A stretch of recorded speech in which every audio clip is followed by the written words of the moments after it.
Greetings, I'm Hellena Pugh, a Marine Corps veteran and the host of your 5-Minute Salute. And today I have with me Brace McCoy from the state of Tennessee. Brace, welcome to our show. Thank you, Hellena. It's nice to be here.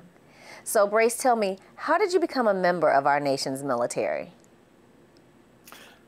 My father was a 20-year veteran of the Army. He retired as an E8. And as I was traveling around the world with him as a dependent, one of the options was going to the Army, or as my mom would have it, pushing me towards one of the military academies. And so I entered the West Point in '83, graduated in '87, and then spent 11 years active duty Army. Excellent. Well, it's great to have you here with me. And tell me, what is the Veterans Email Program? The Veterans Email Program was a bit of a brainstorming idea that came out a couple of years ago as I was going into the holidays and praying about what to use some spare time with. And what came out of that was this need, I believe, for veterans to be able to identify themselves immediately in their email responses or in their email addresses. And the way I put it is, we're not a Gmail and we're not a Yahoo, but we are veterans. Right. And as I did the research, I discovered that the domains like U.S. Army or U.S. Navy, U.S. Marine Corps, .vet were all available. And so really it just sprung into life very quickly. And I decided to make it a free service to both veterans and active duty service members. Great. So now our service members or our veterans can get a personalized email address that ends in their branch of service along with vet, and they'll be able to use that when they're applying for jobs or as their personal email addresses. So is it like a subscription service, or how do our veterans tap into that? That's great. So it's a very easy application process at vmail.vet, and the veteran gets to choose whatever username they want. And so you don't have to add a bunch of numbers or anything to it like you have to on Gmail or Yahoo or some of these others. And it's a free, full-service email program. So they can set it up on Outlook or Blue Mail or on their phones, wherever they want to, and use it the same way they use any other email address. Okay, excellent. So now, when you were transitioning, or my new term is when you were transforming from the military service into your civilian status, what's something that you learned or encountered that you wish you had known or that you'd like to share with other veterans?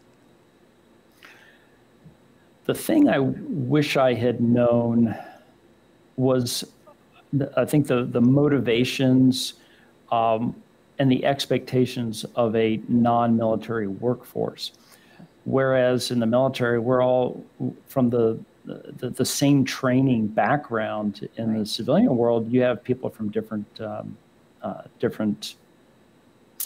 we'll just put it backgrounds, different expectations on work ethic and yes, what to do and how to respond to direction, or even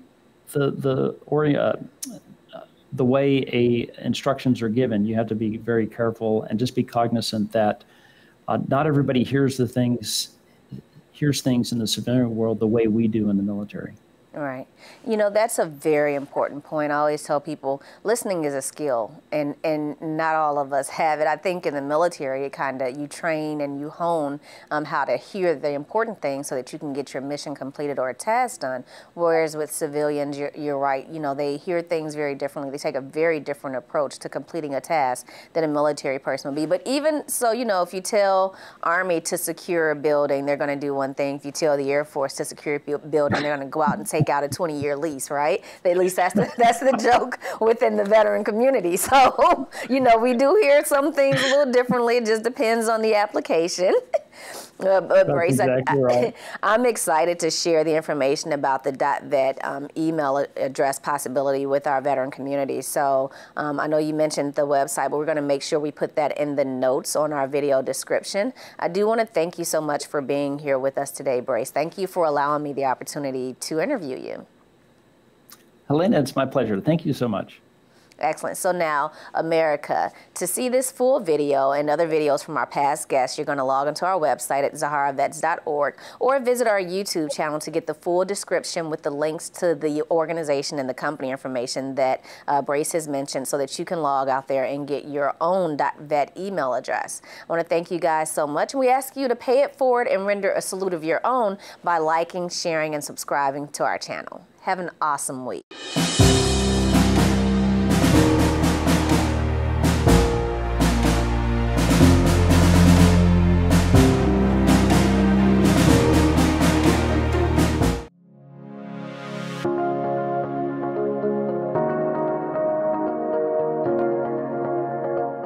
My name is Hellena Pugh. I am the founder of Zahara Veterans Network. So I started Zahara Veterans Network because as I transitioned out of the military in 2012, I was encountering so many challenges with my transition, and I realized that there really wasn't an organization that spoke definitively to the issues that impacted women veterans, but also I encountered other male veterans who were having very similar issues to which there really wasn't an answer. So I started the organization so that I can provide information for other veterans, but also put us on the path to start providing those services that weren't being offered.